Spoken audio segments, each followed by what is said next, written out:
morning, everyone. We'll bring this committee of the whole meeting of the Koochiching County Board of Commissioners to order, and we'll start things off with the Pledge of Allegiance.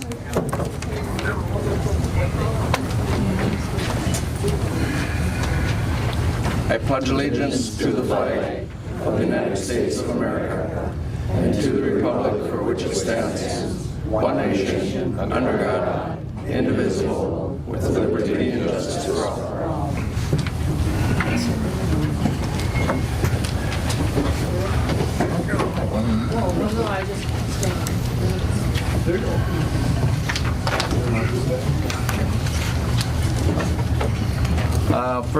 First, we're going to start things off with the budget on the airport,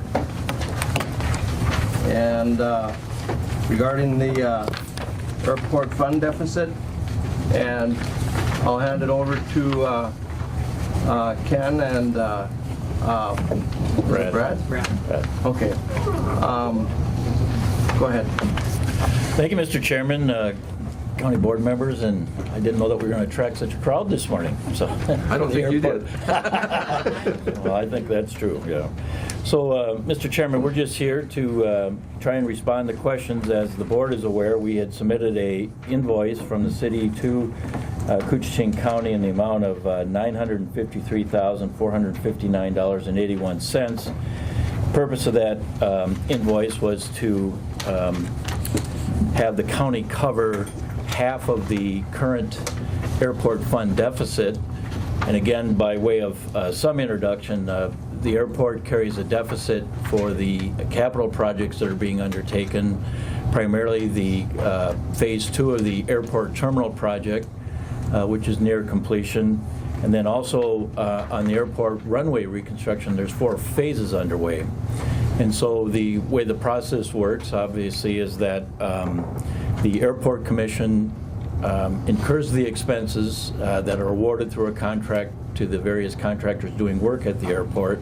Once the Airport Commission approves those invoices are submitted to the City Council. The City Council authorizes the expenditure, and then the city makes the payment as fiscal agent for the Airport Commission. Where the deficit comes in, there's a period of roughly 3 weeks, plus or minus, for reimbursement from the MnDOT Office of Aeronautics. And the MnDOT Office of Aeronautics does pay a portion of the expenses, as does the FAA. Again, just a general comment, the costs based on the size of the project are fairly high, and Koochiching County and International Falls are fortunate in that 95% of those project costs are funded through the FAA, given that Koochiching County is classified as a distressed county. So the bulk of the costs are paid by outside agencies, and this particular request was submitted to offset the current fund deficit as of December 19th of 2019. So I've got Brad, our finance officer, here, who works with this on a more detailed basis than I do. If the county board has any questions, I think we'd like to have a conversation about reconciling that so that we can have a year-on fund balance that just shows the balance owed by the City of International Falls and not both entities, and then have a conversation, if the county board wishes to, about how we move forward with funding the airport and ongoing deficits, just given the cash flow scenario I laid out. Commissioner. Well, just to make it clear, the 95% reimbursement is on the general airport projects. Right. A lot of what we're talking about here is the runway or the taxiway reconstruction to make that a runway so that we can continue to operate during this construction phase. There is no reimbursement for that, and I can't remember what our total was, Brian, at our last meeting, but it's nearing $2 million. So I just wanted to make that clear. And Commissioner. Ken, and we don't dispute the shortfall, and I think last week discussion of the board is trying to figure out, after we have formed our budget, how we can go about reconciling what is owed back to the city. I mean, we realize $900,000 is our share, and it's a lot of money. And the other part you mentioned too was that to figure out how we're going forward, how we can stay out of this type of issue. You know, maybe reconcile every 6 months or something like that, so we don't run into these kind of numbers. But I guess we were kind of wondering how we can come up with $900,000+ after we've already made our budget for the year. And I realize it's a drain on the city funds too. Commissioner Pavlik. And to that extent, you know, Chairman Anderson's passing confused this issue, but he was aware that anything that would come to the county has to come in for our budget purposes in the fall. And of course, he died in September, but at that point, he hadn't said anything to Brian and I about that, and so we assumed that you know, he had some other thoughts and plans, and we continued with our budget as presented. After seeing the numbers, I mean, you know, Brian and I certainly agree. We've got, you know, we're an equal partner here, and it puts the city in quite a bind because, again, we're looking at a $2 million project here with no federal funding. This is all local, and we had to do that to keep that airport open, or we would have lost 6 months of revenue, and it would have cost us more. So anyway, that's the background. So. My understanding is also your change orders are not reimbursed until the project is totally complete, so we're not quite sure what that magnitude is either. Yeah, there's a lot of change orders out there yet. And the only question I had, and Jen did some totals on some of this stuff, and in phase 2, which was the second part of the terminal construction, and we a shortfall of $4.9 million. And I don't know, that was about the cost of that whole project. So somehow or other, the funds don't balance out. You know, maybe some of the funds that were supposed to go to phase 2 went somewhere else in this. Did they go to phase? Because phase 1 is showing a plus of almost $3 million, but yet phase 2 is almost $4.9 million in the red. I mean, the numbers still come out, but it looks like they're not being We can check applied that with right. Kyra, and she's the one that codes and all Yeah. that stuff when she gives it to us, so we can do a double check on that. I would add, my understanding is that phase 2 of the terminal was funded nearly 100% by state funding through the bonds, and so there really wasn't going to be a local share to phase 2 of the terminal project. That's how I don't remember that. Chairman explained that. I think there was $3 million in state bond funds, but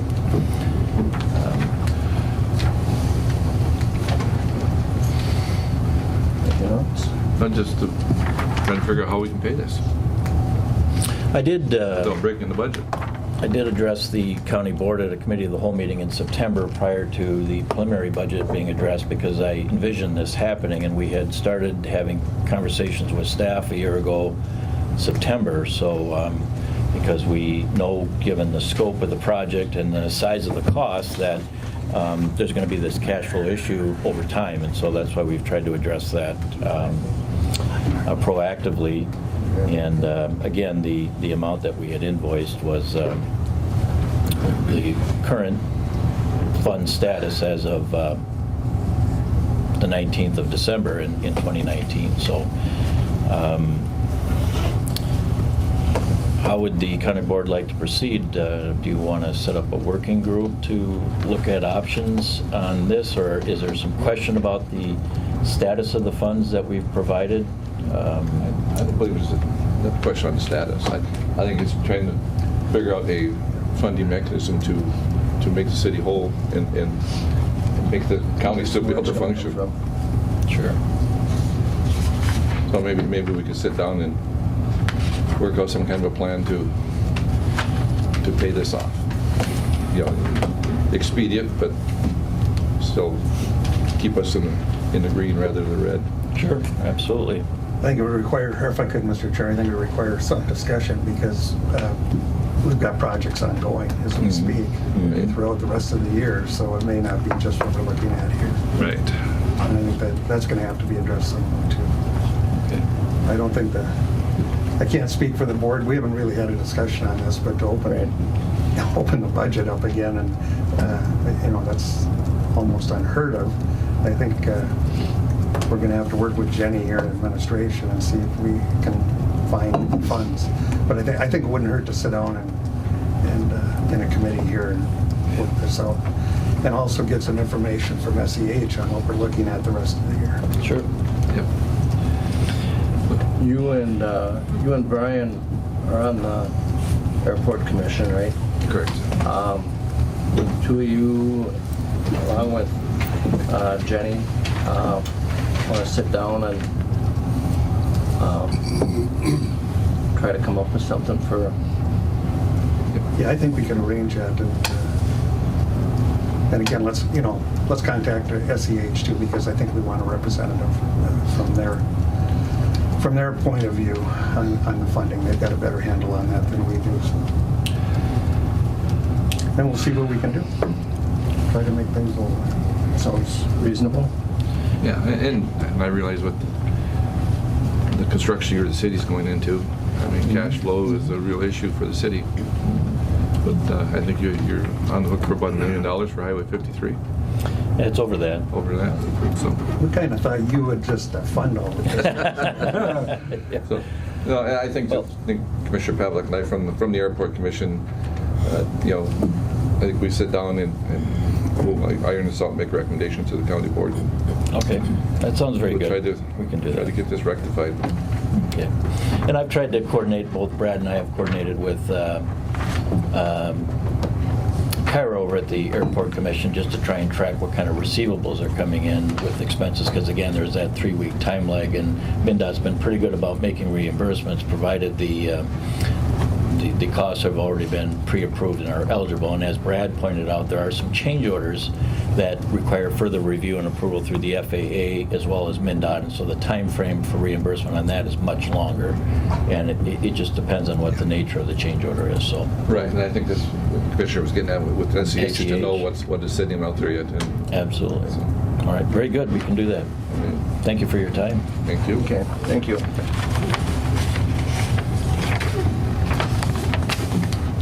I thought this was your body here. Well, he serves double duty. Sometimes he goes by Guido. All right, thanks a lot, guys. Thank you. You're welcome to stick around if you want. I think we will do that. Do we have to wait till 10? I think we would, yeah. I think- because I think that's my question. We either got to get some air in here and some chairs, or we're going to have to move this meeting so that everybody can attend. So that's up to you, Mr. Chair. But Well, how many more chairs are we gonna need? I just took the last one out of the room there, so. I've been accused of having a lot of hot air, but I don't think this is all my doing, so thank you very much. Thanks. Okay, now that we're all here, we're here to talk about the executive order on refugee resettlement.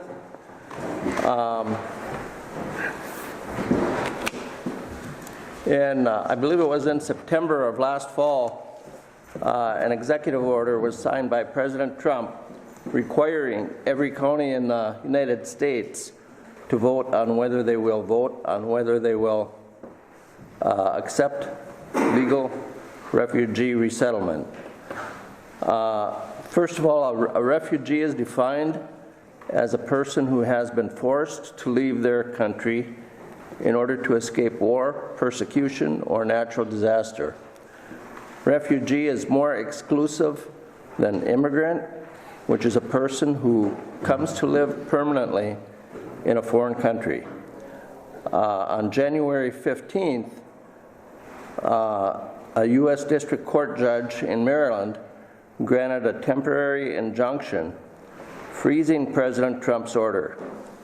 He cited that the federal government, not the states, let alone localities such as Koochiching County, the exclusive power to admit or deny immigrants.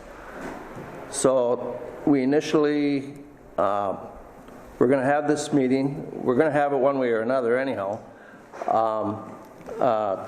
We were going to have it to discuss it, to take care of this vote. As of right now, we are not going to have to vote on this, depending on what the courts say. the injunction that the district judge ordered, we can't do it legally anyhow right now. So, but we're still going to have the discussion. Folks will have an opportunity to say what they want. Anything that you say, keep it brief. In fact, you'll have up to 3 minutes, and keep it cordial. So, and I think there was one other thing. No, that was all I wrote down. So, there's more information coming on it. We haven't even had a chance to look over a lot of it. So, but anyhow, anybody that would like to, Just for the public, today's meeting we are in committee, and whenever we're in committee, we cannot do any formal or binding action. Today we were going to gather information and hear from the public. Yep. But since we posted our agenda, after that point, the judge made this ruling and made the executive order null and void. But even if the judge had not made that order, today would be information only, and any action has to come at an official board meeting. And today is not an official board meeting.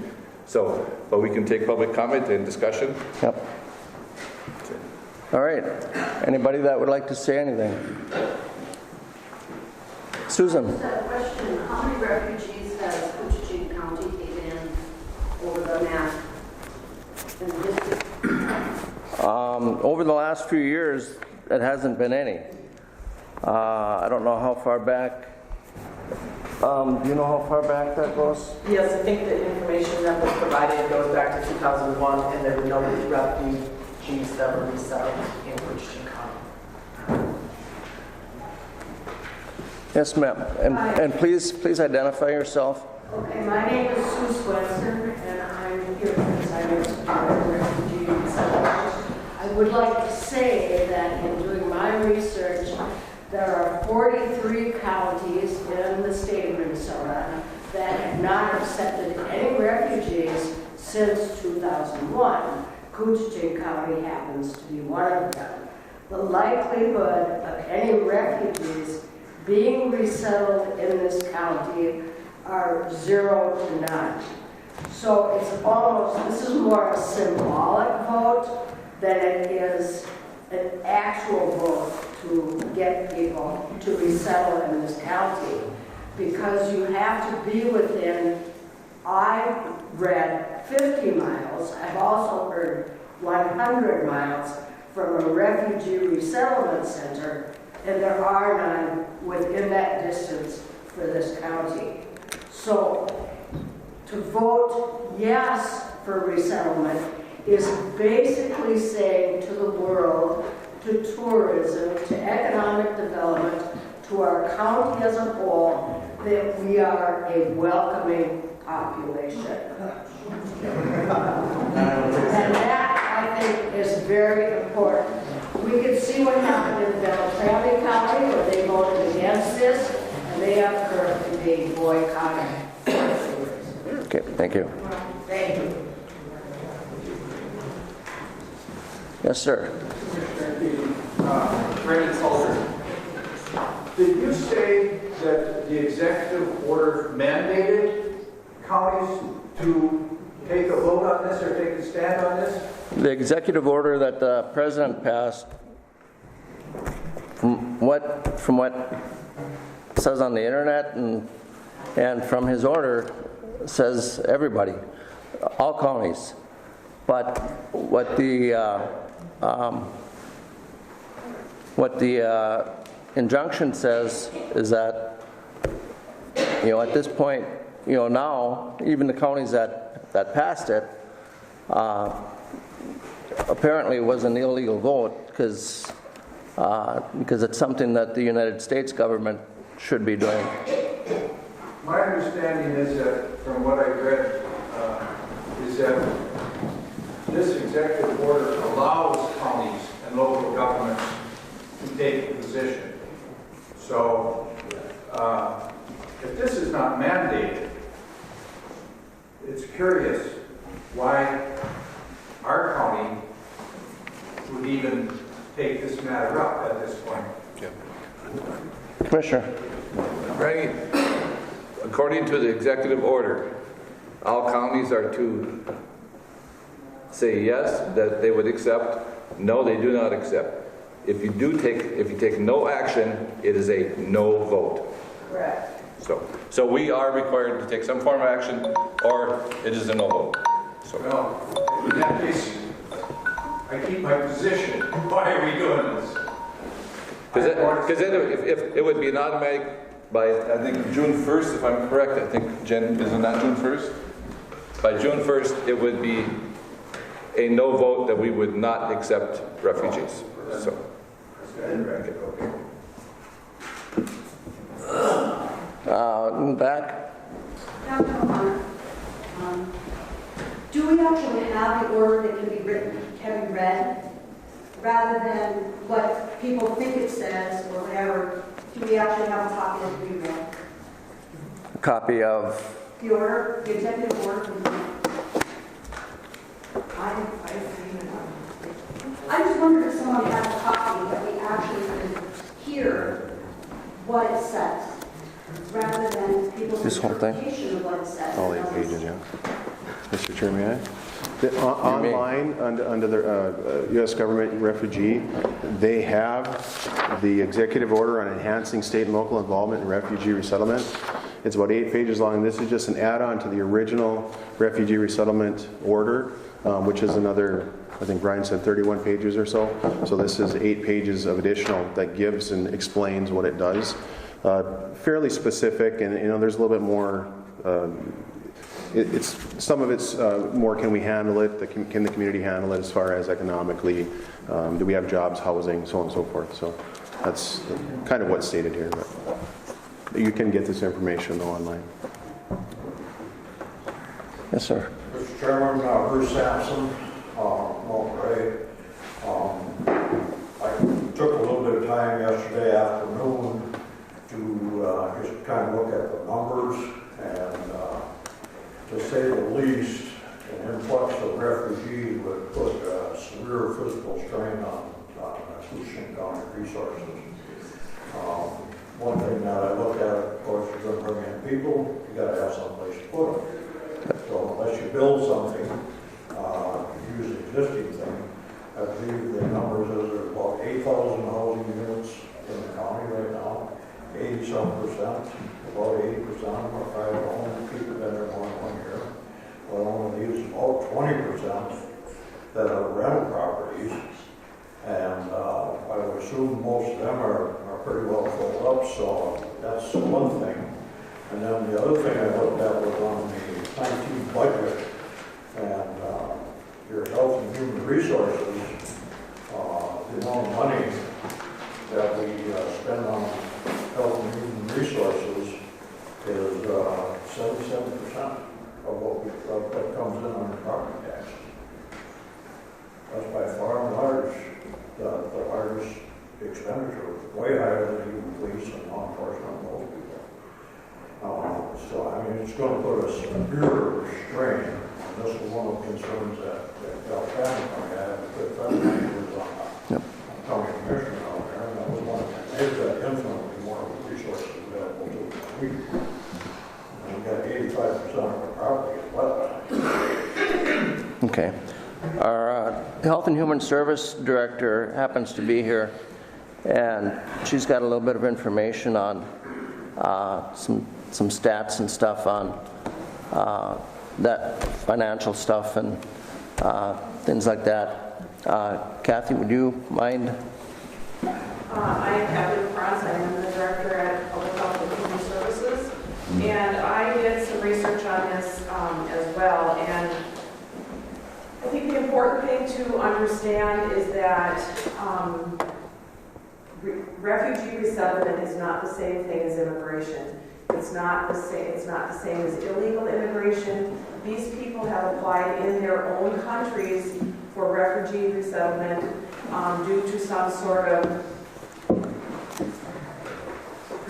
to help protect themselves and or their family from some sort of persecution. So they have applied within their country for refugee resettlement. There's an 18 to 24 month vetting process where they have to go through multiple criminal background checks.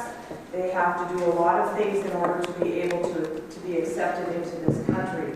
Once they come to this country, it's federal money that supports them and helps them to, they are immediately eligible to work. And so they can go out and work right away. They are, in 5 years, they are eligible to become citizens of the United States if they wish to pursue that. They mostly come because to areas where they have family, to be close to family. Again, they do have to come through a refugee resettlement agency, which the closest one to us is St. Cloud. That does not meet the 50-mile or 100-mile radius. 50 miles is the standard radius for people, but there are, in special circumstances, it can be up to 100 miles, depending on if they have family in the area, but we are still well outside of that 100 miles.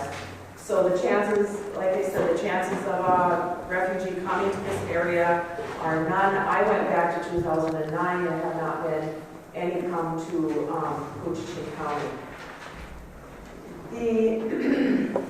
Excuse me, all but 5 states have given their consent to refugee resettlement, and the counties we're up to 40 some. I don't have that right in front of me. But the long-term contribution of refugees to the state of Minnesota is that it's an increase in the workforce available. Minnesota is we have an aging population, and without some of these people to join the workforce, there will in the future be great shortages. They contribute $1.8 billion in spending power to the state of Minnesota. They have over $227 million annually contributed in state and local taxes. They are not even eligible for a lot of the public benefits through the county when they first come. Once they have, and I believe it's 90 days, they are supported with the federal money. Once they have completed that, they are free to move anywhere within any of the states. I have a question, excuse me. Why wouldn't they want to be an immigrant versus a refugee? Why? I don't have an answer to that question. I don't have an answer. Because as an immigrant, you come for a different reason. Right. Refugees do not, they're not asking to be refugees. Most of the refugees are sought out, they're displaced people, they're living somewhere else, they have no supports. So the resettlement agencies get referrals for people in those situations. They seek out those people, they help those people to become to be a refugee. Self-sufficient. Self-sufficient. Yes, oh, absolutely. And so immigrants are people who come after the fact. They haven't asked their own country for permission to come. They come here and then they're asking to be a part of the United States or to become a citizen. And that's what we as citizens would like. Yeah, and of course there's illegal immigrants and there's legal immigrants, and there's a lot of difference. Asylum seekers are different as well as refugees. Asylum seekers come without their country's permission to when they show up in the United States and ask for asylum for protections from whatever they left, sex trafficking, some sort of persecution for race, religion, or something like that. That's the lady in our country, too. And as far as the number of refugees that can come to the country, President Trump has limited the number of refugees that can come, and he has decreased it substantially. I also found it very interesting, and now I'm really sorry, I can't remember if it was Hampton or Ramsey, but they are the county that has received the most refugees in the state, and they voted to continue to accept refugees.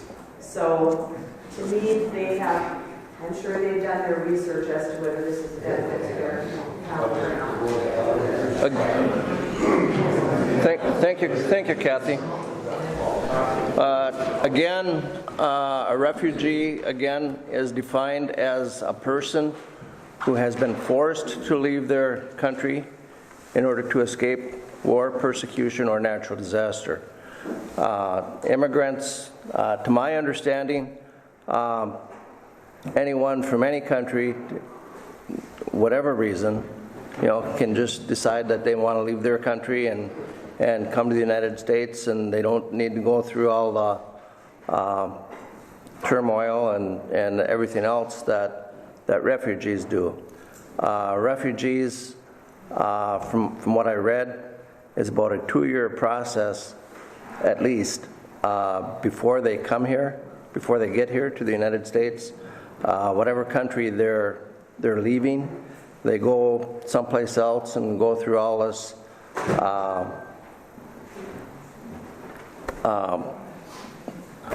stuff, I guess. They ask them lots of questions. They do health tests on them, background checks, all that kind of thing,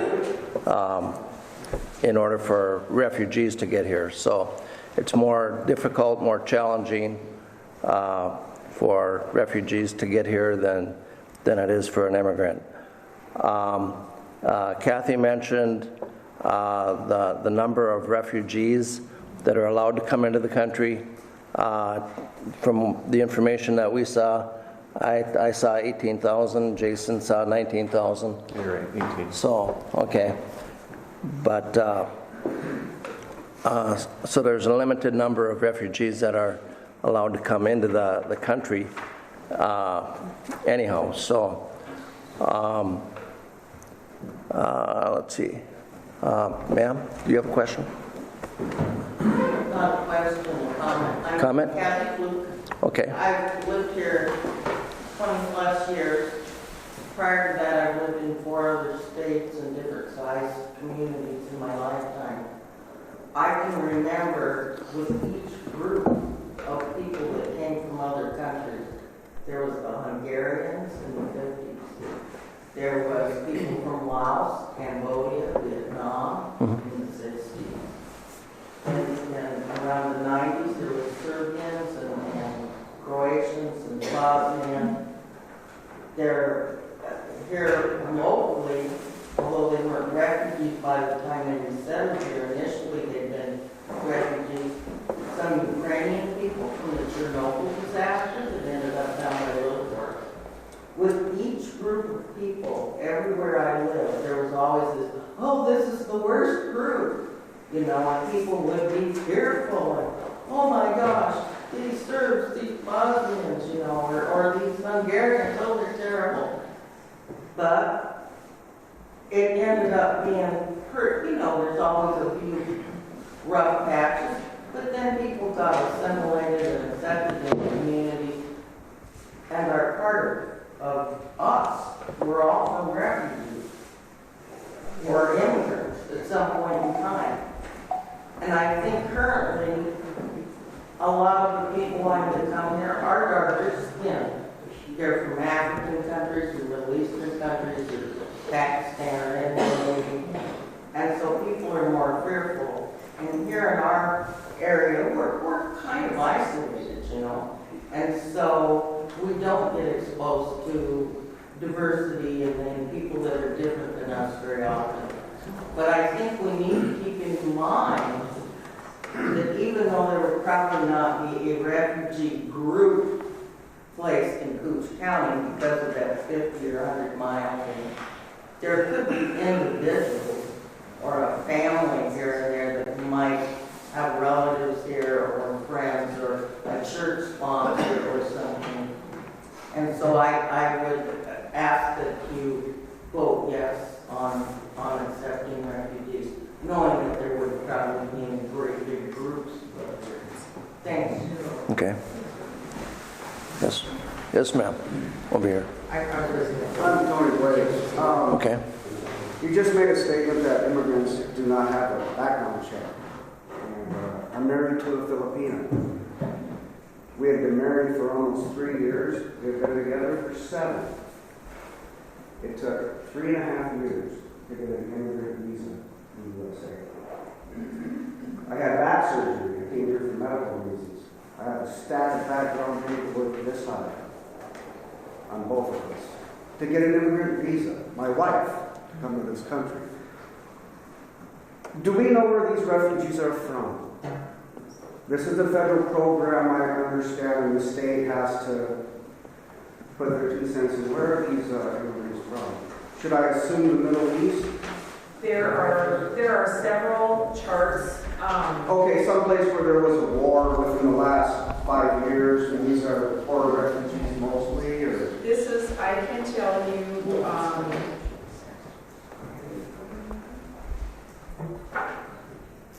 this is information from 2018, and there are, looks like in Ramsey County, the majority of them were from Burma, and there's a few Afghanistan,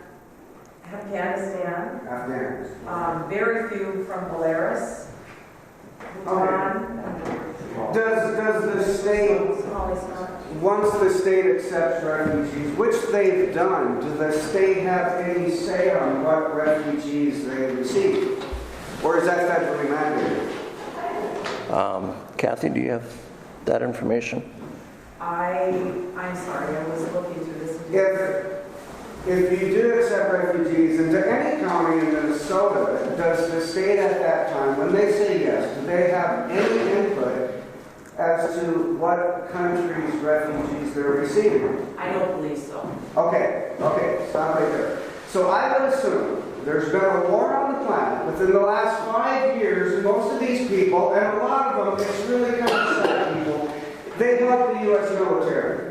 Yes. I've been in Iraq and Afghanistan for 5 years. I was injured in the war. I had to retire because of it. The people from Afghanistan and Iraq do not think like me. They never will think like me. I was an infidel in their country, which means very simply, I do not pray to Allah. I do not believe in Allah. I am not a Muslim. Therefore, I am an infidel.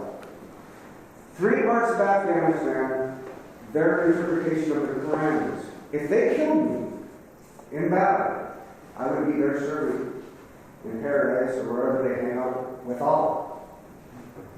And part of it was really sad because the definition of the Quran is different where you went to the country. One part of it was they defined the Quran as the next Messiah would be born as a man. Well, in this part of Afghanistan, they actually took homosexuality into an entire new level because they thought a man was going to get pregnant. Be very careful. Do some research on these cultures. This is a religious war. With Muslims.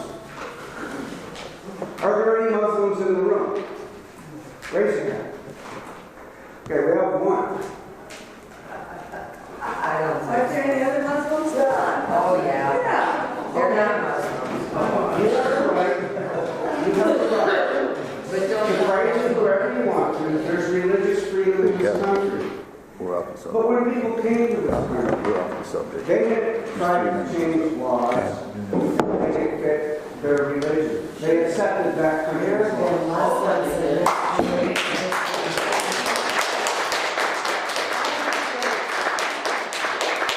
Okay, has anybody else lived in the Middle East?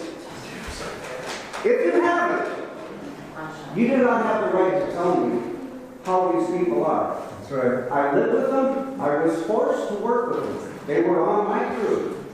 If you have any questions, 218-417-0161. My name is Tony. I'd be happy to have a cup of coffee with you and share my experience of an infidel living in their country. The city. And as far as a background check on immigration, I'm serious. I'm not exaggerating. It was 3.5 years. The only way to get it approved was I called my congressman. And my congressman said, that's enough, approve it. Okay. So I just really think be very cautious with who you accept, and we just understood that you don't have any say in who you accept. There are dangerous people out there. Thank you very much. Okay, thank you. In the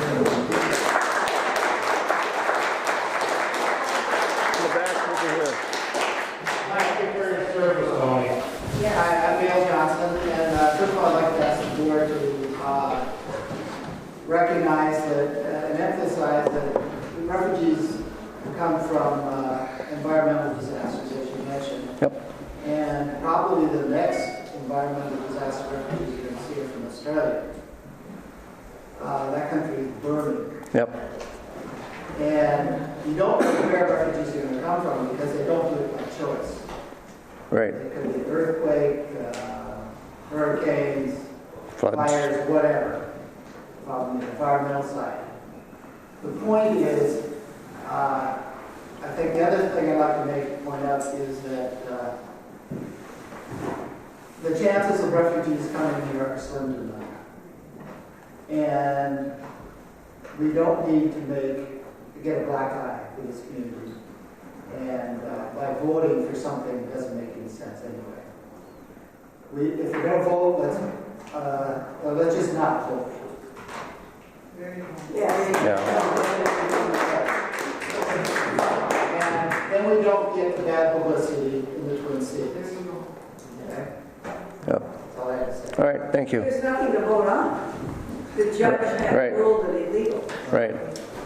But the counties, they still have to vote. No, we don't. No, there's an injunction on it right now, so. That could be lifted. Yeah, depending on what the courts say. I hope you guys decide to build something where we can buy bloomers, socks. Yep. Yeah. Yeah.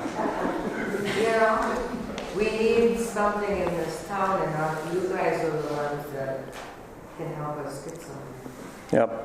Yes, ma'am, back here. I'm Kathy Compton. For the last 9 years, I've been working personally with a refugee. She was told that she had 3 days to leave her country because her father had not killed her. She had converted from her family's religion, and she had been brutalized, raped, tortured, thrown down the stairs, and her father was about to lose his position in the Pakistani government because he had not killed her. So he said, we can't keep you here anymore, you have to leave. So she came to live with a family that lived near me in St. Louis, Minnesota, where I was a few years ago. And I became her driver, I became her legal advisor, even though I'm not a lawyer. I helped raise $10,000 for her to be able to file for asylum. And in about 2.5 years, we finally got through the process. Talk about paperwork, I really can relate to what you said. This is a woman who would have been killed if she returned to her own country. But 2.5 years worth of paperwork, testimonials, et cetera, just to apply for asylum. And then it took another 2 years, 3 years, another 3 years for her to get her interview with immigration. And just a few days ago, it was last week, and it's been almost a 7 or 8 year process, she finally was granted asylum. Well, this is a woman who owned a school, who trained teachers, who was highly qualified. She graduated from a university in St. Paul, Minnesota, and returned to her native land, and it didn't go well. And that's why she had to come back here. But the county Isanti has taken her in, even though there's stuff on the internet that says Isanti has no refugees. They took her in. They helped provide housing for her. but not enough for her to live on. And so a network of people, a huge network of people, have helped support her, have helped pay her rent, have helped pay for her food, help, the state pays for her medical care to be insured. And my point is that it took a huge network of people to help this one woman. And not all of it was governmental. A lot of it was friends of hers that she had met at college and friends that she had met at church. And for us to bring a large group of people in, maybe they're doctors, maybe they're lawyers, maybe they're teachers, who knows what they are. She was reduced to working in order to help supplement what the government was giving her. She was able to be an aide at a children's museum. And she told me last night when I talked to her on the phone, she's very excited that she gets to work in a daycare. And this is a business owner, a college graduate. When they come here, they don't always get to do what they're trained to do. They don't always get to take the jobs that they're qualified for, no matter how much they want to be a part of the community. And my question is, do we have this kind of a network in place in Koochiching County? We don't. We don't have the resources, we don't have what we need to welcome people. As much as we would like to welcome people, we're not equipped to do that. We don't live within those, we don't live within the distance that they need to be at resettlement and things like that. And so, can't you just table it? Do you have to vote on it? I'm not saying that we're fearful, I'm not saying that we're not welcoming, I'm just saying we're not equipped. And I think we need to be wise. Well, again, right now, we can't vote on it because of the injunction. So, counties don't, according to the judge, we don't have the jurisdiction or the responsibility of making this a refugee area. The federal government is the one who makes those decisions. Yes, sir. Bob Christensen, how long is the federal funding to help these people come here? Is there a cutoff line for how long they get money from the federal government before Minnesota has to, or which county has to start supporting these people? Because they have to, when they come here, they have to be productive, right? So, is there? I don't know. Kathy, do you have any of those answers, or? Well, they would, once they finish the resettlement process and the federal funding, and if they were to decide to move to Koochiching County, they would be eligible for assistance the same way that any other member of the county would be. And so, but statistics show that they are not the people that we have on our county rolls, to speak. These people most often have, are in business, contributing tax money, business owners. They're CEOs of Fortune 500 companies in Minnesota. I think what I would really like to stress is that everybody really educates themselves. Read both sides, information on both sides, the pros and the cons. Make sure you have a reputable source that you're reading the facts from, but really educate yourself. There's a lot of information out there, and it's both good and bad. But whatever you do, just educate yourself so that when you're making a decision or speaking your opinion, that it is one based on facts and all of the information, and not some sensationalized story about how, we're going to have this big influx of people. We've never had anybody, chances are we are never going to have anybody.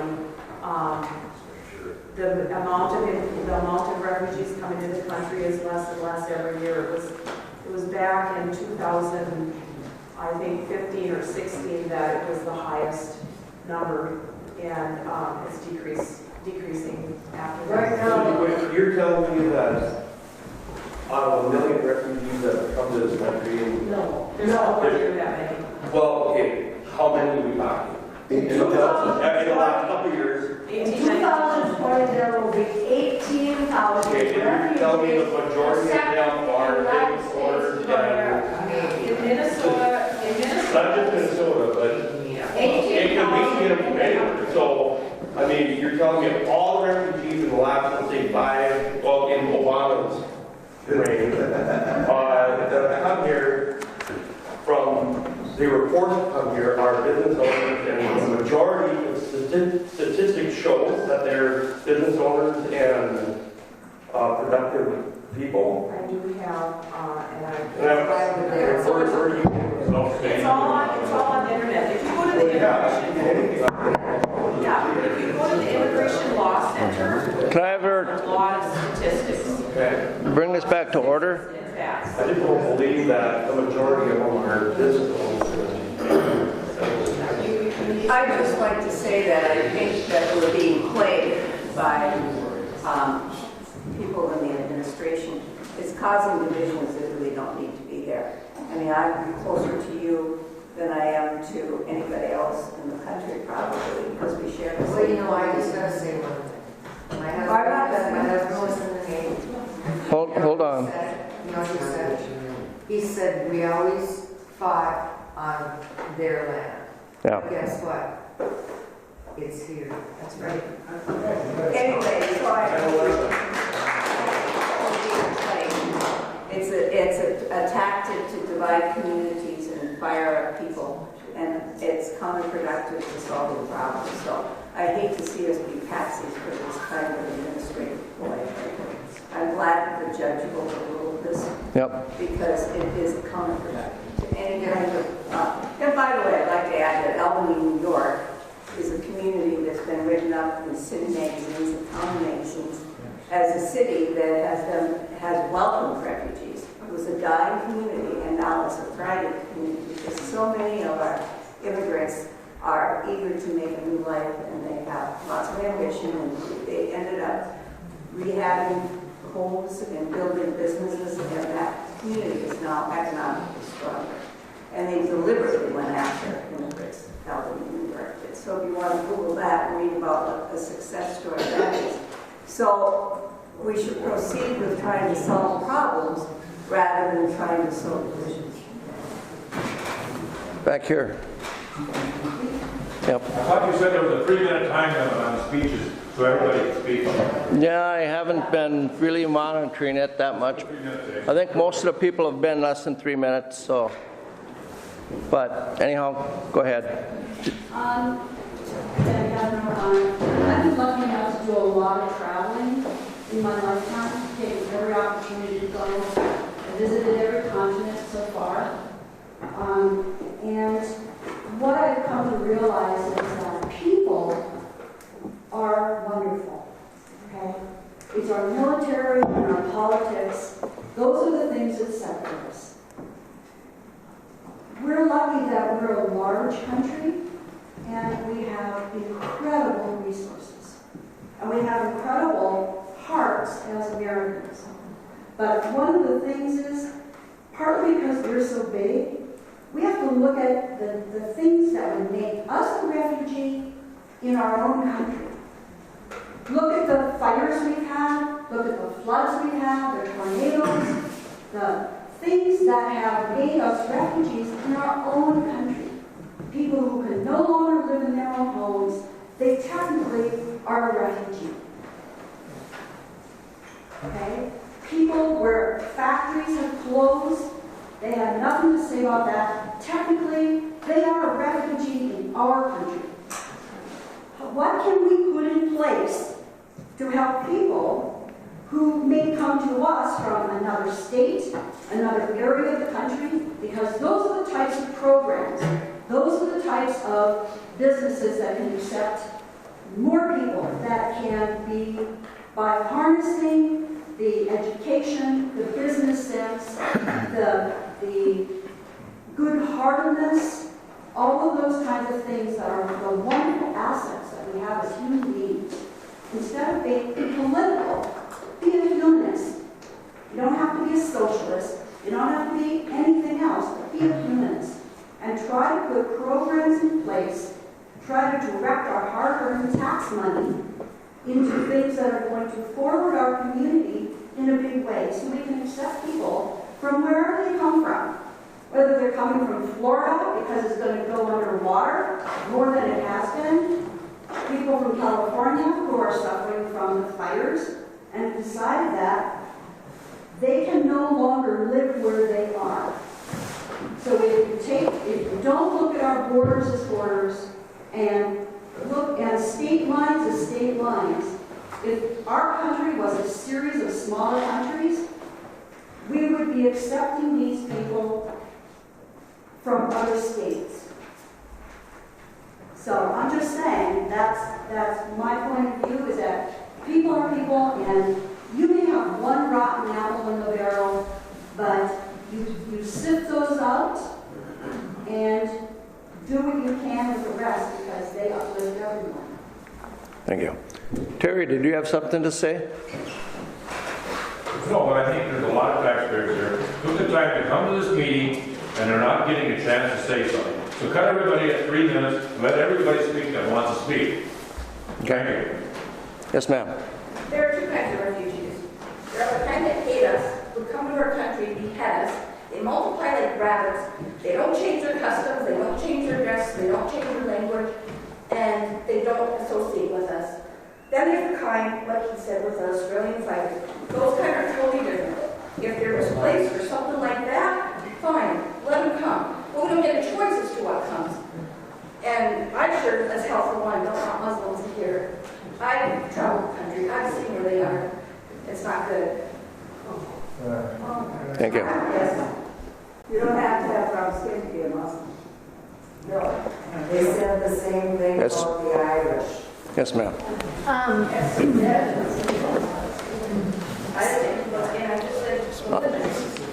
So last January of 2019, there was a housing study presented to the community at Bacchus, if anybody was there.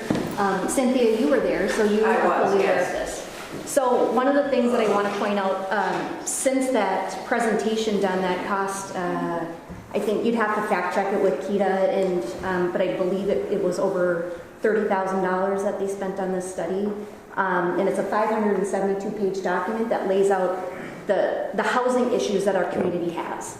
So if you want to talk about fixing something, because clearly nothing's really going to happen, but I think we can use this passion and energy to fix our homeless issues that we have here. Amen.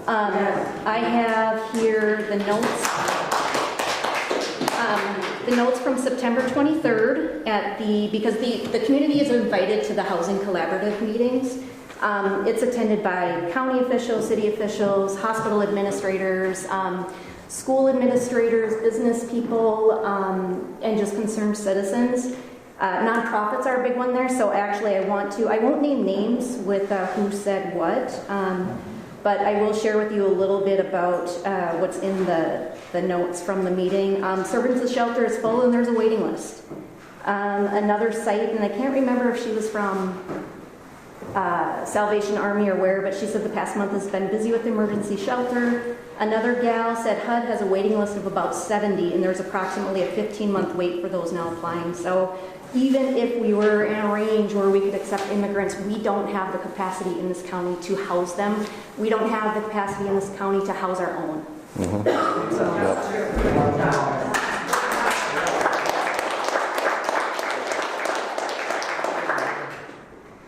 Yes. Listening to all the discussion, and there's been some valid points and some good points, but there's three things that kind of stand out. And one thing is this misconception of federal money. Federal government doesn't have money free anymore than Koochiching County has money free. All the money that the government spends comes from the same place. Yep. Taxpayer money. Very simple. So put that to bed. That's done. The second thing is, the lady in the second to last row back there, she has a very inspiring story. And I couldn't help but think, this is what's capable when you get government out of the way. And here you want to put government right back in the middle of things. This was sponsored by an individual person. They took ownership for the situation. They carried it through. The government gets it. Now they're going to dump 50 of them in Koochiching County and say, there, your problem. What are you going to do with it? How are you going to deal with it? So keep government out of the way. If you want to sponsor a refugee, sponsor a refugee. Take ownership for that person. Take ownership for that person. See that they get it. Do it as an individual. The government can't solve problems when government is the problem. And you're the survey.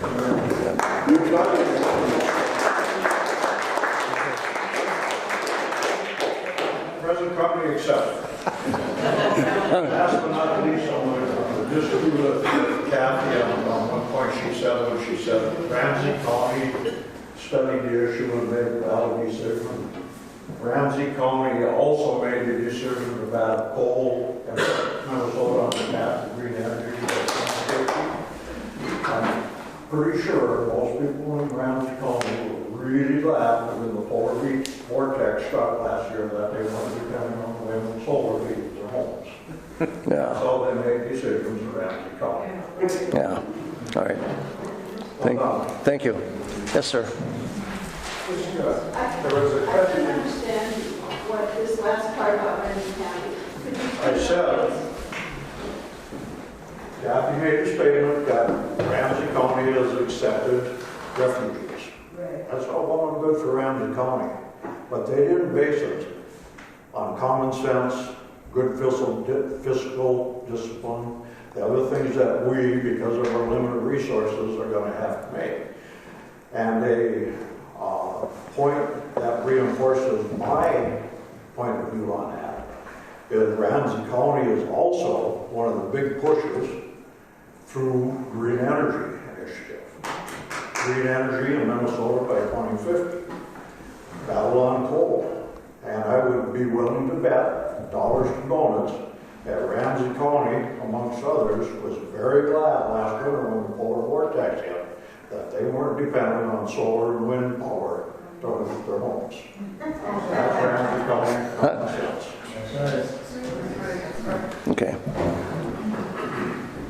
Just, there was a question about numbers. Kathy, what the amount of refugees permitted in previous administrations was 30,000. This is a country of 330 million people. Now, this administration has decreased that number to 18,000 people. So, it's pretty big.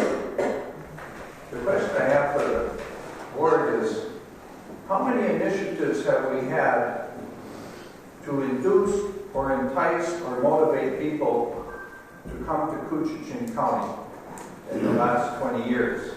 What kind of incentives have you given, or what programs were established to grow the county? And why? Keep the people. And why? So that's my question to you. I think that's kind of getting off the subject a little bit. Well, if I could, Mr. Chair, I can certainly think of a couple. You remember the program Your Ticket Home?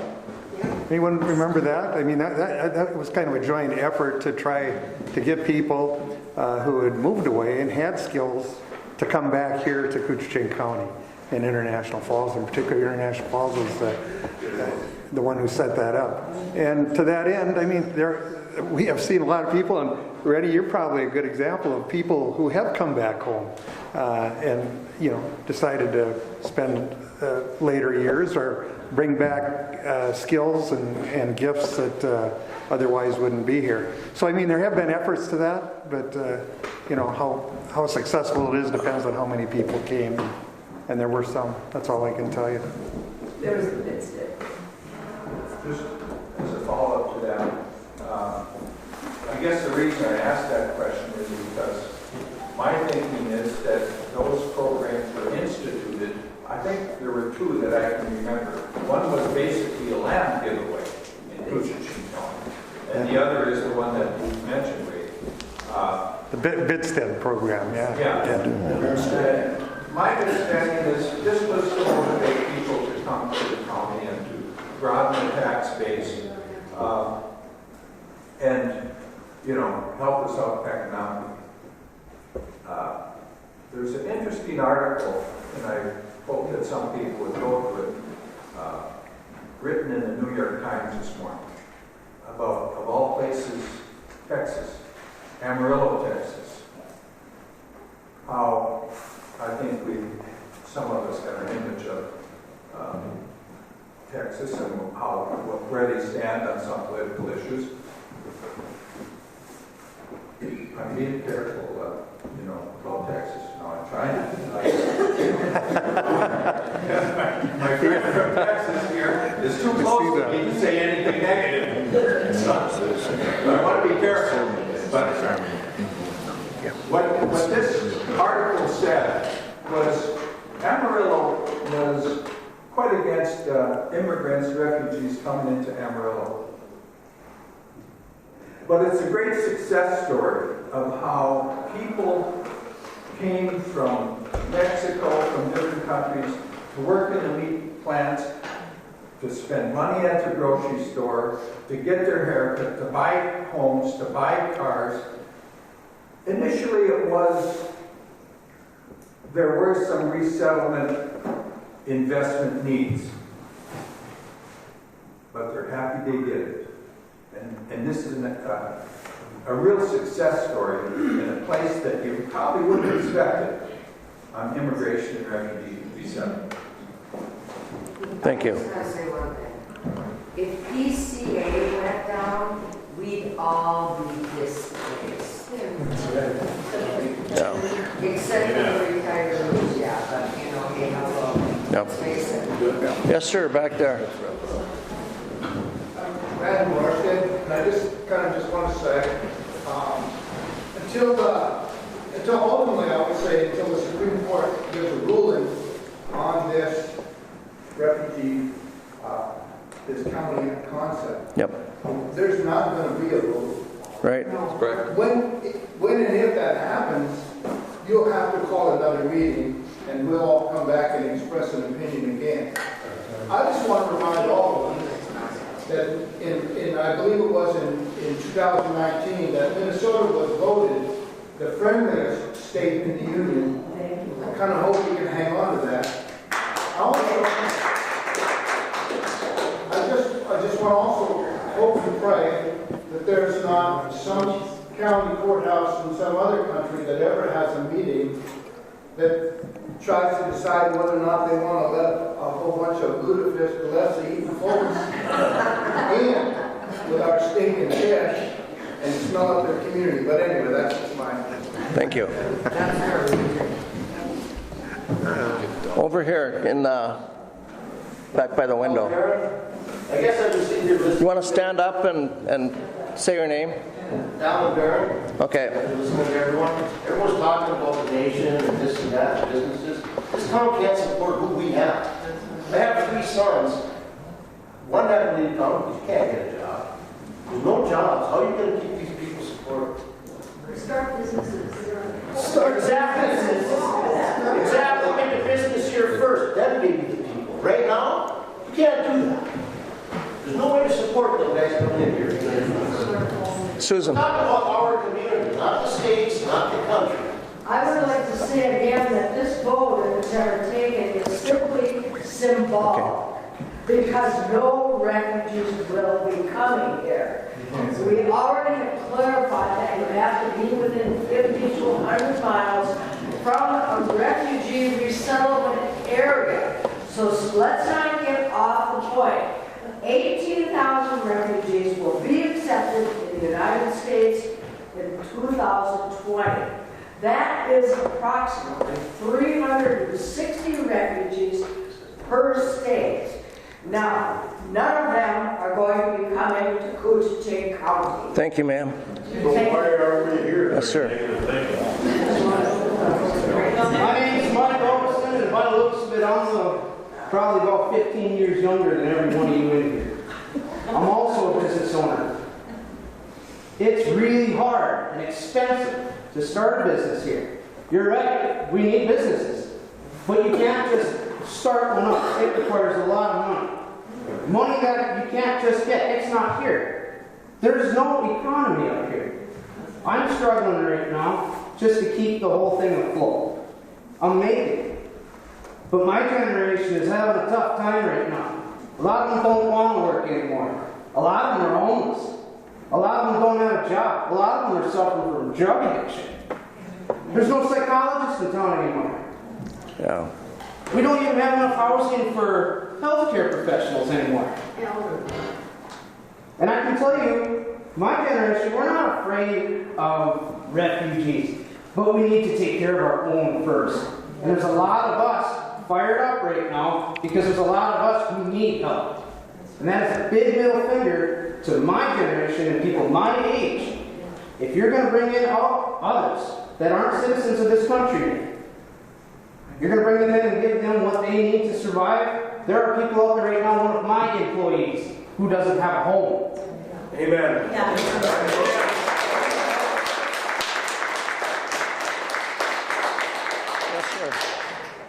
Pastor Corey for Ray. I don't remember her name now. Want to please stand up? From the very first time you said that, this went through my mind, and I'm sorry I didn't see it earlier.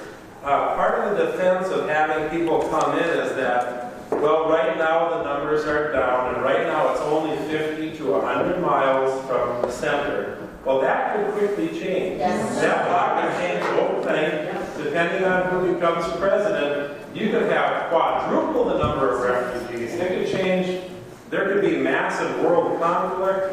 You have to think about the big picture. Don't use that as a defense when that law can be changed, who knows how quickly.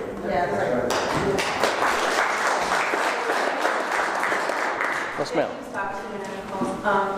Is my understanding through a prayer network that I'm involved with that Itasca County and Beltrami County are both targeted for refugees, resettlement centers. So they are, yeah. Beltrami and Itasca County are both targeted for resettlement. Yeah. That is not a ruler. Susan, ma'am, you're out of order. Susan Congrave. I've got a long history with the county, but I want to make 2 points. First of all, there was Notre Dame had 2 economic professors that did a study on how much refugees cost. And what they came up with is not over a 20-year period, a refugee cost $92,000 federal money and things like that. But then in further studying it, those refugees put back $129,000 into the taxes. So the government came out with $21,000 of tax dollars above and beyond the separate state. And another point I want to make is I know people are suffering here. I understand that, and I'm fortunate to be in the position that I am. But I think of the nursing home, and our local nursing home has to shut down beds because there are not workers that are able to work there. They can't find people to work in the nursing home. When I go down to the cities and I'm in a hospital, it's the refugees that are taking care of people. Yep. And that. So if we, old people or people that are seniors that they need help in a nursing home, they cannot get home somebody in here because they don't have to shut the beds down because nursing homes have to have so many people working per patient. So there are jobs out there, and we do, not everybody wants or is fit for certain jobs, just needs to fit. Yes, sir. Maybe we should get into You want to stand up, please? Maybe we should get into a deal for the skids in there. You know, we're going to have jobs here. Would you guys like to stay here? I think the kids would like to stay here and get educated. They got a good junior college, a good nursing program out there. So why is that being utilized? Why aren't we communicating to keep our local people home? If these people are saying all these jobs are out here, hey, everybody's leaving the area. That's sad. Let's get our kids back here. These jobs for the local people. Thank you. Any other comments? One more. Oh, Jackie. Jackie Otto, I have to agree with Pastor Corey.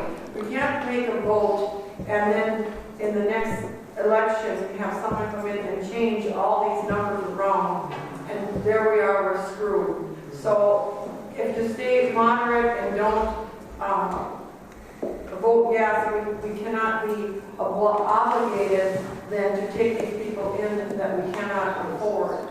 And another thing that I personally have seen what is going on in Wilmer and in St. Cloud with the immigration and or if they're vetted or not.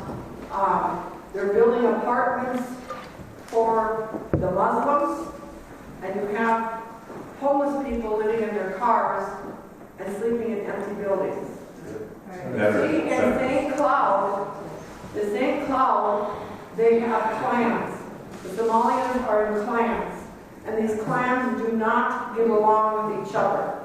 And in order for the school district to bring the children to the schools, every clan has to have a different bus because they will not ride together. And who pays for that? So you have to, everything isn't all rosy and they all have jobs and that, and they don't, many of them don't speak English. You can't teach them a job, say like in the mail. They don't speak English. That's a very dangerous place to work. You have to think of these things, and we can't just say, okay, yes, we'll say, and everything is fine. The numbers can change, and it can be very, very scary here. And I, for one, don't want this to happen for my grandchildren and great-grandchildren here. I would love them to stay and enjoy what we have here, what we enjoyed growing up. But it can't, sometimes it doesn't work that way, and we can't go on what ifs and maybes. And we have to stay diligent as to what is happening in our country. And this is what is happening in southern Minnesota. And we have, how should I say this? We have a governor that wants to make Minnesota a sovereign state. And he's doing everything he can to make this happen. So, there again, it's scary. And Right. that's my opinion. All right. Thank you, Jackie. Cindy.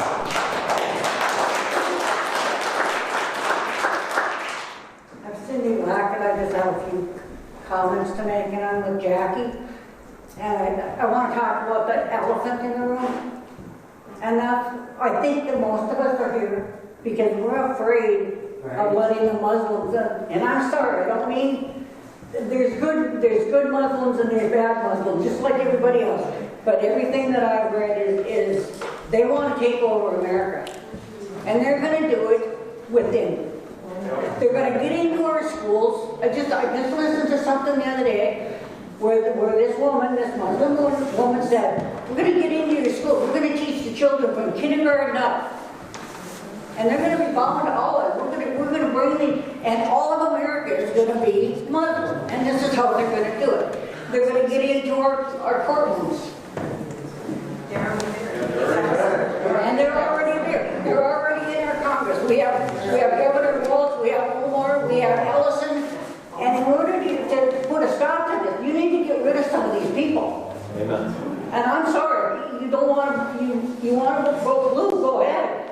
But you figure out who you're going to vote for, whether they're Muslims or not, because this is what we're up against. And when you're talking about this, when you're talking about Koochiching County, and nobody's going to come here. Sooner or later, they're going to get here. That's right. Sooner or later, they're going to get here. And you know what? I know we can't do a vote. I know it's not legal. I realize that. However, the county board needs to think about what it's going to cost. We're going to have to hire translators. If they come in any place, wherever their school is, because they don't speak English. They don't work. And look at St. Cloud. I just read this morning in the St. Cloud Times, where a couple of the Muslims, they like stoned this guy. You want that for International Falls? You want this for Northam? You want this for any part of Koochiching County?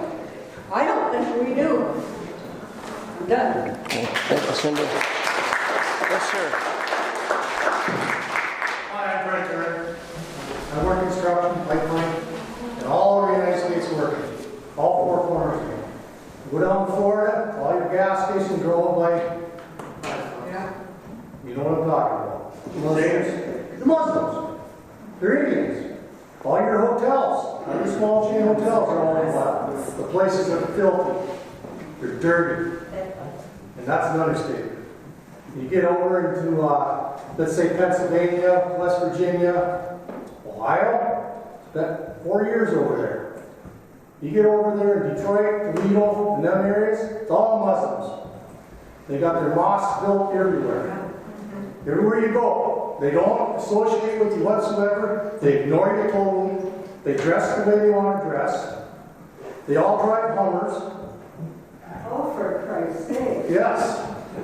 You want to talk about Texas? No, I never said anything about Texas. Don't get me wrong about Texas. I like Texas. I like the Mexican population. At least they want to work. But they all live in one house, 4 or 5 families. They got nice vehicles, and the government's paying them a lot. Now, mind you, their husbands are working, but they got enough children and everything else where they can still collect the money. And they're driving nice vehicles, Tahoes, everything else. Ma'am, I don't care what you think. But you obviously ain't been there. I lived. Ma'am, I have many friends. ma'am.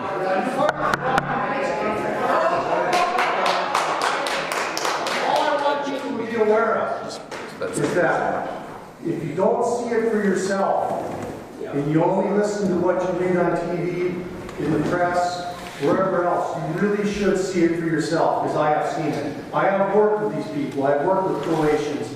I have worked with Mexicans. I have worked with black people. I've worked with all of them. There's good, there's bad. A lot of them are good.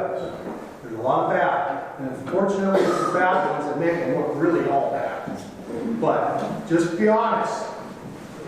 And I'm with Mr. Tony there. Watch out for these Muslims. They're coming. And the next thing you know, they're going to be here. You ain't going to like the results.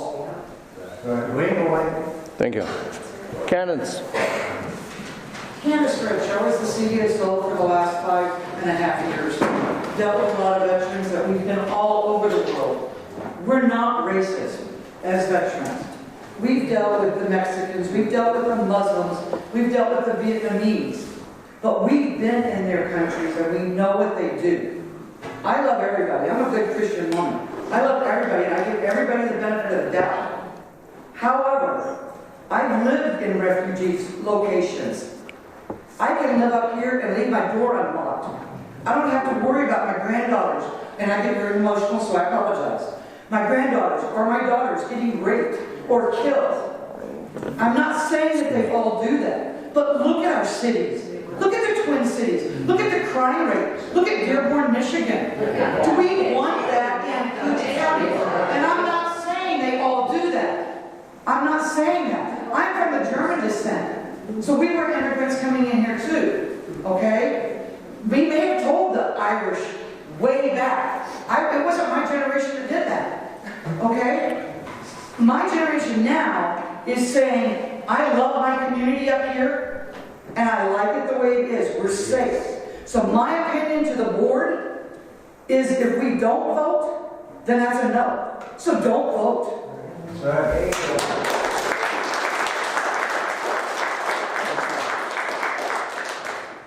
So far, 23 counties have voted yes, and 1 county has voted no. And that county that has voted no is Beltrami. And right now there's a tourism boycott. They've made the newspapers all over the country as being the only county to vote no. Now, if you depend on tourism, every bit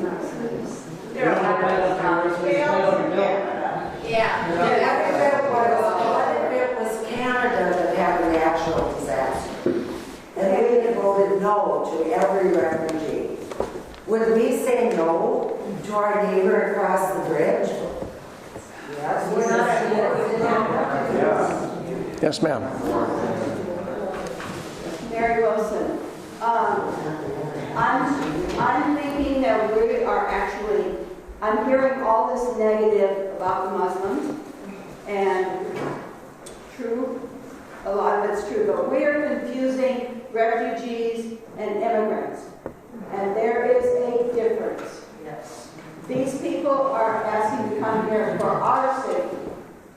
They're not coming here to change the world. Immigrants are coming to change the world.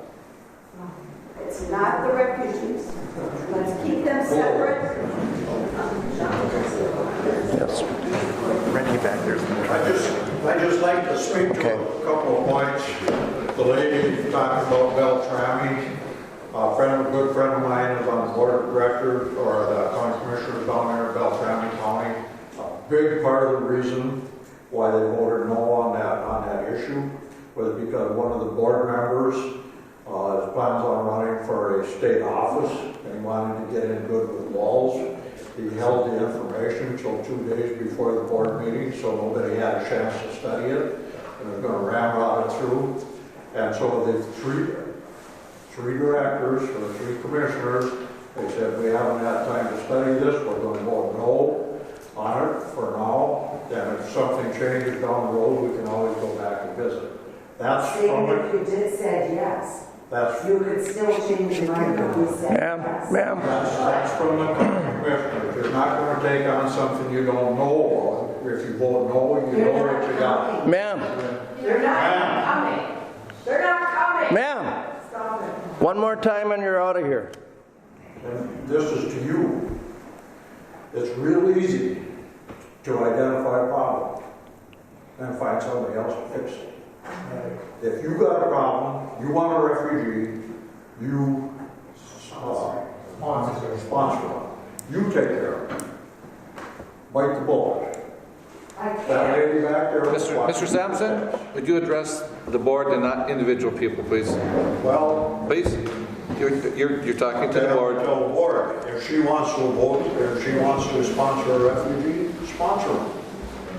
We don't need to share the government every time you want something done. If you want it done, do it yourself. That's what this country was founded on. Yep. Grab yourself by the bootstraps and pull yourself out. Thank you. Rainey. Just a couple of points. Your point's well taken, and some of that.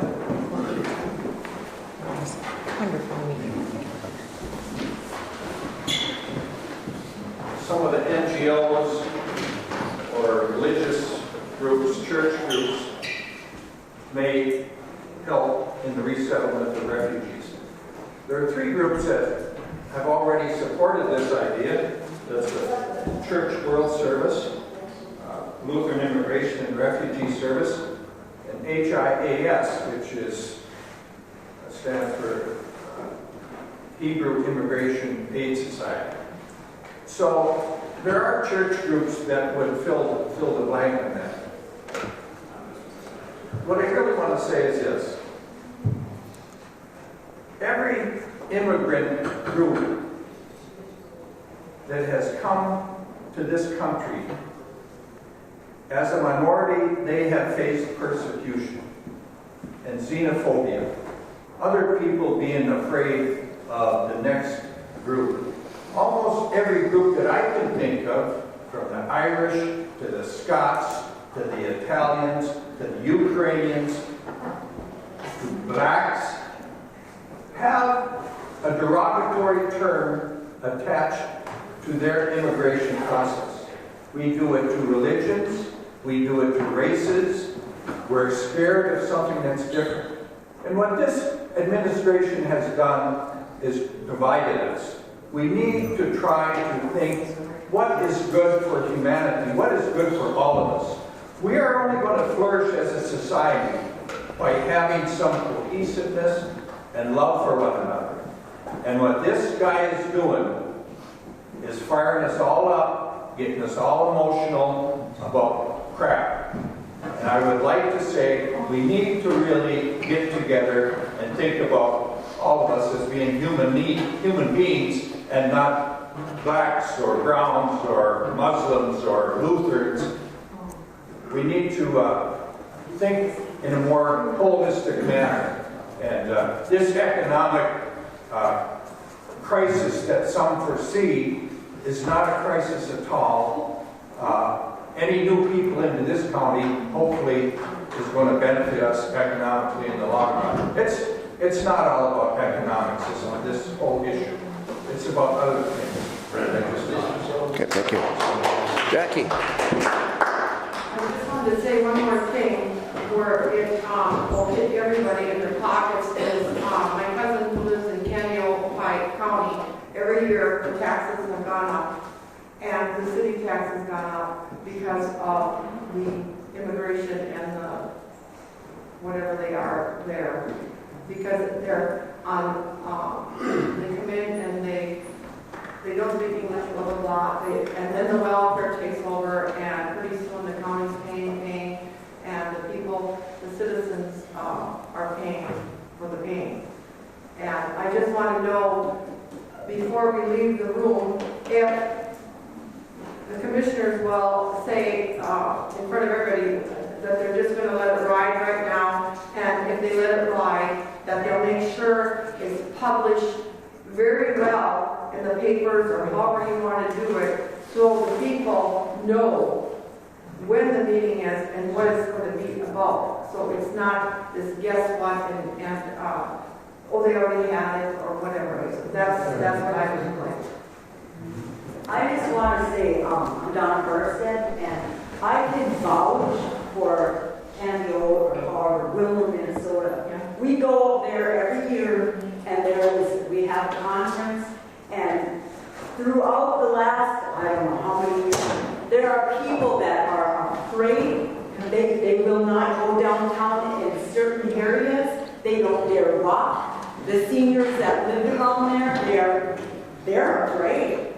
And, you know, I am a Christian, and I love people, I really do. But, you know, no, I love all people. I go to places, I go to communist places and preach the gospel. And I am not afraid. But, you know, we have to be wise. We really do. My son worked in Tulsa, Oklahoma, and one of his very good friends was a Muslim.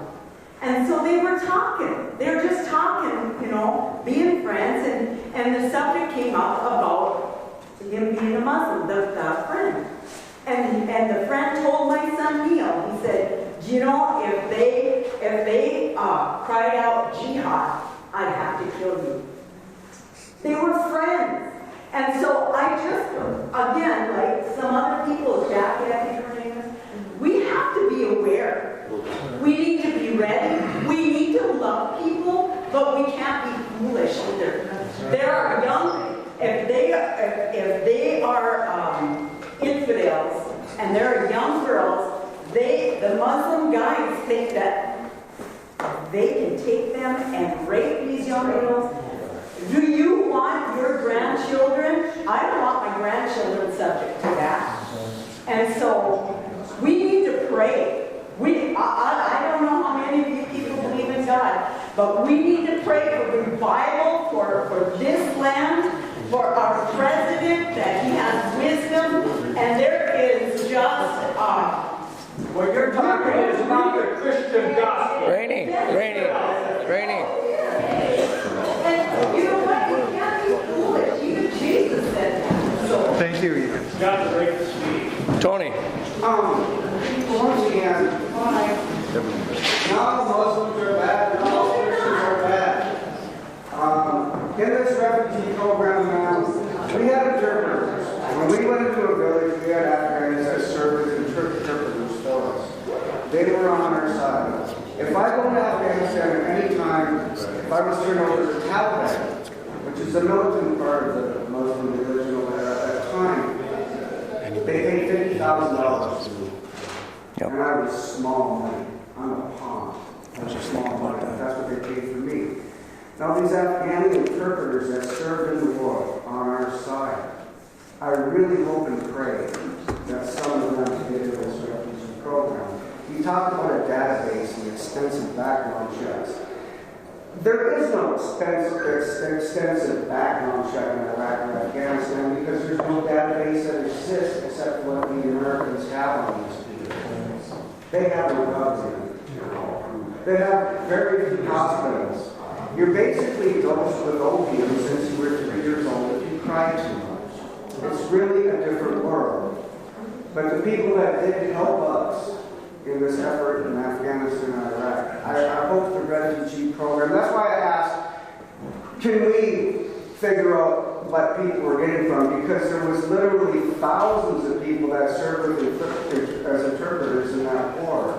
And there still is today. So if on over 50,000 of the Taliban, what do you think they are as interpreters? A whole lot more. Like I say, I'm a small money guy. So nobody's saying all Muslims are bad, all Christians are bad, but in this particular religion, there does seem to be a real militant sector of it. So be careful. Thank you, Tony. Anybody that hasn't spoke that would like to? Yeah, I'll speak up. Yes, over here first. What I'd like to know, I have looked for your agenda online and the results of the last meeting. I can't find anything on the website. So, I'm from down by Norfolk, so, I don't get the international paper or anything, because the only way to find out anything is on the internet. And can somebody help me on out? What do we got to look for to find out what's going on in our government here? Usually those are posted, that was out last week. So I don't think it got on the agenda on the website. Can't hear you. Can't hear you. Normally the agendas are posted on our website. Our IT person was out last week, and I don't think that there were any process that was put together for something to be posted to the website. Well, when you say the website, what is it? What is that? Where do you call? Koochiching. Our website is, we have a county website. Right. And where do I go for click on it? The best I can find is the agenda for, I believe it was December 4th. What is the name? What is it under? What is it called? I think if you Google Koochiching County website, it'll come up. Because I don't know what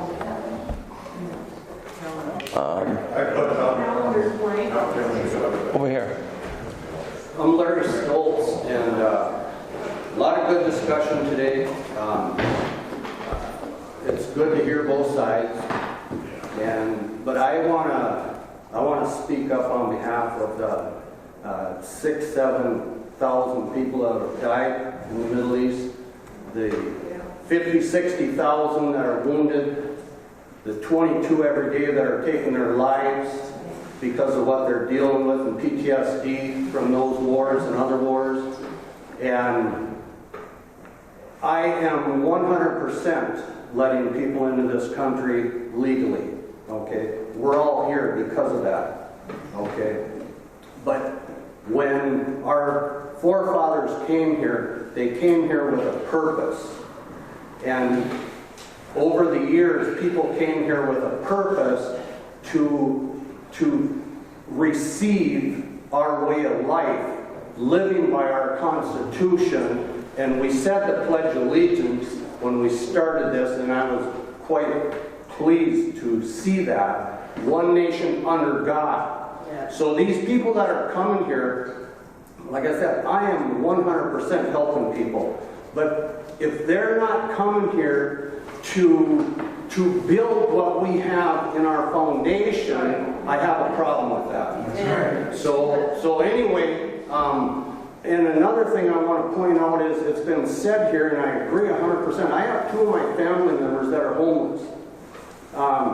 And, we could talk for hours on what we need to do to provide jobs and to get the attitude of these young people to work that our parents passed on to us. I don't know. I mean, it's complicated. Where is their attitude where they don't want to work? And anyway, we'll just leave it right there. But we need to look at this stuff in this county of, okay, how can we encourage these people? What do we have to do to get these young people to have an attitude to work and provide them with a trade, provide them with work, provide businesses for this county, provide housing for the people that are here. So, thank you, Larry. I just want to say one more thing about notification.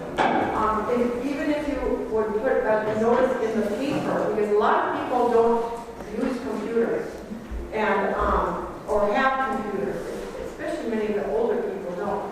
But the Daily Journal is really a good thing. And plus, if you put an ad in the paper, you're supporting the Daily Journal too with something. So if you have something, what your next meeting is from here on, Tuesday, whatever, and it's going to be this and blah, blah, blah, I think it would be a wonderful thing. And then people would know. But a lot of people don't have computers, so you can't just go by word of mouth and hopefully it gets around. That's my opinion. Thank you. Thanks. Yes, ma'am. Peggy Gustafson, International Falls. I appreciate everybody turning out today, and this is the freedom that we have as citizens. But I do not like that my administration has taken a couple hits. And so I want to just say, he's been accused, the administration has been accused of dividing this nation. But all truth divides. You're on one side or the other. Truth will unite as well. But I do not like it when we malign our administration. We are called as citizens and Christian citizens to pray for him. Thank you. Thanks. Anybody else that hasn't spoken that would like to? I just have one thing, Mr. Chair, if I could. Yes, sir. Off that topic, you're sitting in a historical room here. The entire court system, courthouse is in the Historical Society and Registry. This room that you're sitting in, when we decided to, I'm going off the subject, but I always like to have people know what happened here before you leave. We had dropped ceilings, water had taken all the balusters out from leaky roofs. We weren't even using this facility. So 25 years ago, we decided the Historical Society agreed to give us some money or partake in the cost if we wanted to restore this back to what it originally was. So to that end, they took everything out. They found the light fixtures that matched, etc. But it was all black and white photographs from back in 1909 when this building was completed, and they couldn't tell what color the walls were. They'd been painted so many times, there was no way to tell. So one of the last things the contractors did was pull this baluster from behind the judge's bench off.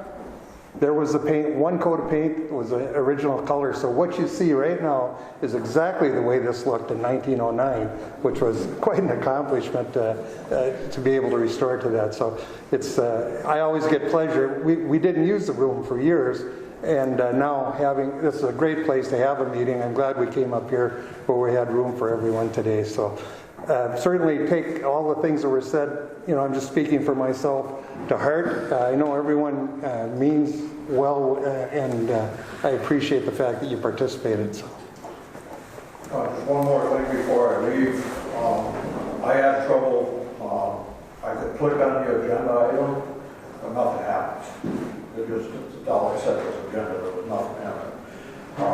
And then the second thing that I wanted to say is back up what Jackie said, get the information out there, but I would also like the commissioners to address administration to provide a set of data on what projected cost would be on a per immigrant basis. This goes all the way through Health and Human Services Administration, that sort of thing. So we're all dealing with a common set of data, and we're all arguing against a common set of data.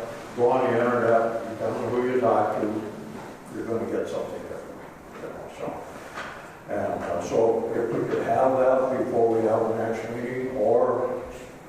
My own personal feeling, just don't vote. All right. Well, I'd like to thank everybody for coming, and thank Kathy for sharing some statistics and other information, and just good hearing comments from everybody on both sides. So you're welcome to stay. We've got a little more business. It doesn't pertain to this. But thanks very much. I guess I'm there listening. Thank you.